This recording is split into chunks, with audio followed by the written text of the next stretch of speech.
Hello and welcome to Kraftwerk, and this is a follow-up.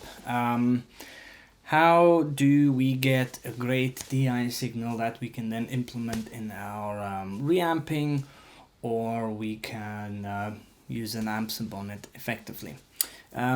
So the follow-up is because we did do a video many moons ago, and it was not the greatest, and I think this is because people kind of forgot the purpose of the video. The video was aimed at those people just starting out recording. They got a little laptop, you know, they bought themselves a 50 quid USB audio interface, some basic amps, and maybe the free version of Amplitude or whatever, plug it in and they get bad results essentially. And one of the things that I felt they could fix easily was to get rid of the buzz and the hum that's in the signal from the guitar into the interface. The interfaces, the USB ones, are not, I'm assuming, not properly grounded, and therefore you've got a bit of a buzz in there. And the solution was then to take whatever extra port you've got in your interface, plug it into your practice amp that you have, switch the practice amp on, and thereby having some grounding happening. And it does work to an extent, but really the best way to obviously do the best way to get a good DI signal is to use a DI box. So what we're going to do today is two things. Firstly, show you the DI box that I use, and then maybe some additional help in how do we go about getting a nice DI signal, which is not clinical and over clean. What I mean by over clean is not the signal itself, but the way that you're playing through DI. I fear that if you put, even if you use a DI and you play guitar through your amp sim that's running and you get all the sounds that you want, your playing is not the same as if you're in front of your amp and you've got it cranked a bit. One thing that's completely missing is a nice organic feedback sound that you get. I know the Archon and those claim that they do great, and it does sound, but it's still not your amp producing it. Okay. So what we're gonna do today is very simple. I've got a very simple setup. I'm recording two signals here. So what happens is we are gonna use this DI box here. Let me see if you can see it. So this is just a cheap Behringer one, but they work absolutely perfect. There's nothing to DI boxes. They really are just a way of taking a unbalanced signal from your guitar and making it balanced. The powered ones are a bit better because you've got attenuators, you've got links, you've got all these things. So this one is running off battery right now because I've actually got my microphone running off the audio interface, but these also run off the phantom power of your audio interface, so you don't need a battery if you've got phantom power plugged in here. My dog's messing about, no barking. So anyway, so you've got your balanced out, and then this side you have your guitar input or whatever input you've got, your attenuators, and then you've got your link. The link is quite important in this setup because the link is the one that goes back into your amp. You can even go back through your pedal board into your amp because what comes in here goes out here. So these two, this is split from this. So that allows you to play in front of your amp with your pedals, do all that, but you're getting the signal straight from your guitar balanced out into your audio interface, nice and clean, just the way you want it, which allows you then to go into your amp sum later on and do whatever you need to do. Apply pedals, apply your wah, all that, automate it. It's not a problem. So obviously purely from a recording perspective. But the key to this, I think, is that you are playing through your amp. So you are playing the way you used to. You're getting that feedback from your amp. You're getting that that straight, immediate auditioning of what you're doing. Now, I don't have any latency here if I play through even the most complicated setup. So it's not about the latency. It's more about how I feel playing, you know. The amp that you're used to, the pedals that you're used to are probably more important to your whole style and your whole the way that you're playing than just getting that perfect signal. So what we're doing here is very simple. The guitar goes straight into the input, the link goes out back into the amp. The amp is on, so I can hear myself through the amp quite clearly, because also when I show you how to get nice feedback sounds. And this goes straight into the interface, and we're recording pretty much everything. At the moment I'm recording 2 tracks here. One is the Vox and the other one is set up straight to the guitar. So first thing I'm going to do is just show you that we might have to do this afterwards because I don't have 2 cables, but I'm going to plug the guitar straight into the audio interface. You can see the signal coming through here, that's being recorded. Guitar straight into the interface, the way the interface is designed. These pickups are quite hot, so I didn't even have to put the guitar up, a little guitar setting.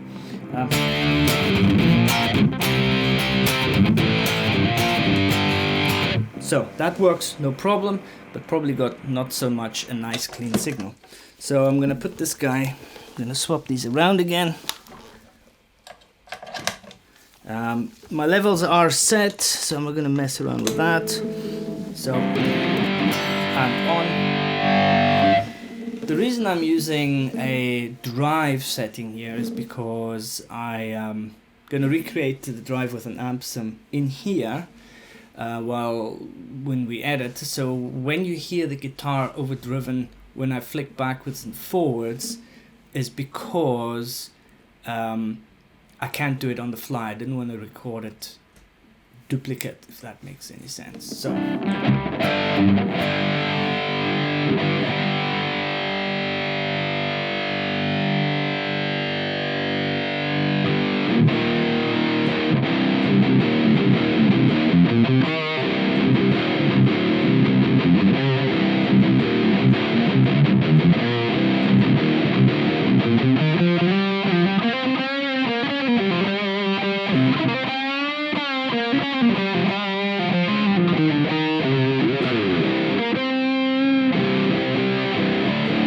let's see if we can get some feedback.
So this is the key, that oscillation, that feedback when it like starts, that warm oscillation is something that you do not get from the amp sims, no matter what happens. You just don't get it. No matter how loud you put your monitor speakers, no matter how hard you put on the drive, it's not that natural. All these resistors and preamp tubes and shit going fucking mental, right? It is a recreation. It doesn't have the same warmth. The same is if I'm playing, I want to feel that the guitar is close to the amp. So the just like feedback is the speaker making enough noise to kind of microphonize, or whatever you want to call it, the strings, and they start vibrating and it starts feeding back into a loop. That is done in a nice organic way, and it's something that you feel as a player. You feel your guitar shake, you feel everything. You don't get that trying to do that with an amp sim.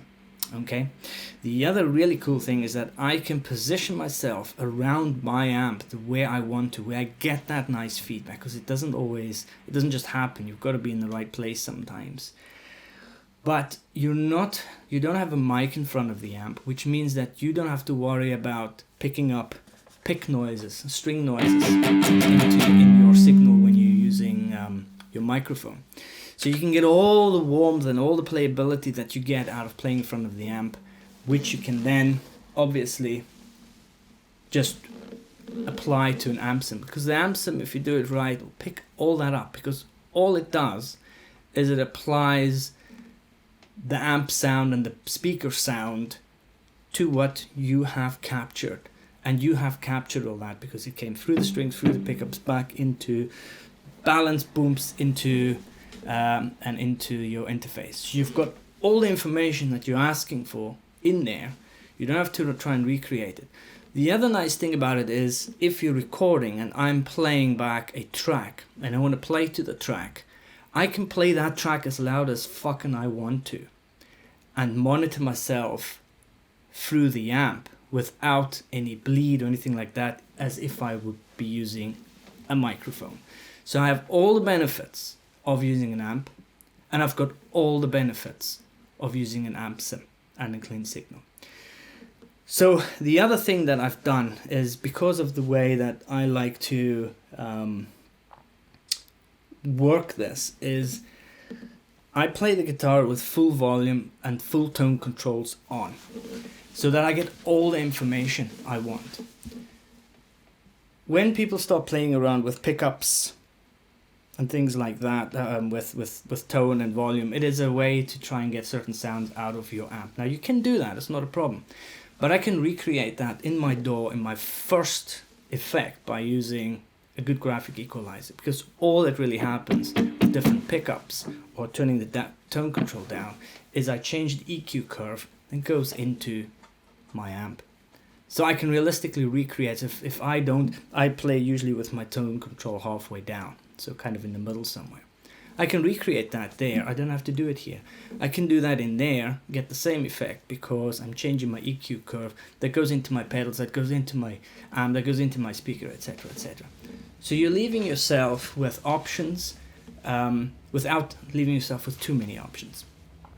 Imagine the same as taking digital photography, taking a RAW file or a JPEG file. You can set your camera to apply all the lovely effects that you want, take a wonderful shot in JPEG. But if you want options, if you want all the detail in the beginning, you take it in RAW, because it gives you all the information and allows you to do whatever you want to do.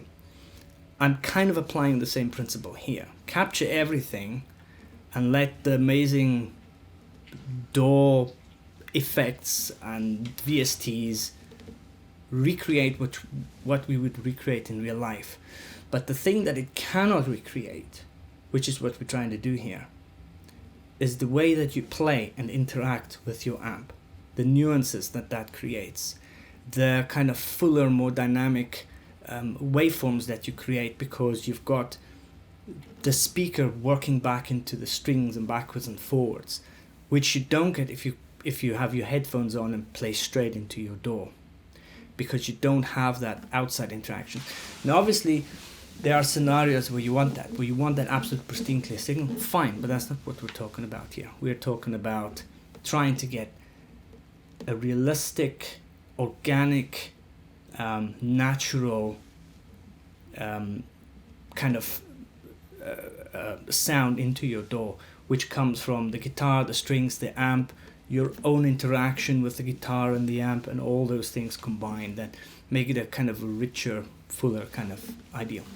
So I hope I made sense. If not, you can flame away in the comments. We afterthought, I was playing through the Joyo Bantam into a Marshall Wavestate 2000, bypassing the amp and preamp, going straight into the speaker, so basically using it as a speaker cab, and I absolutely love this Joyo. It's like a Micro Terror, but in my opinion better. I will go into that at some point why I think it's better, but it makes a lot more sense to buy that than, can't believe I'm saying this because I'm a huge Orange fan, but I think that Joyo have come up with this Bantam range and just genius. Okay, anyway, so until next time, thank you very much.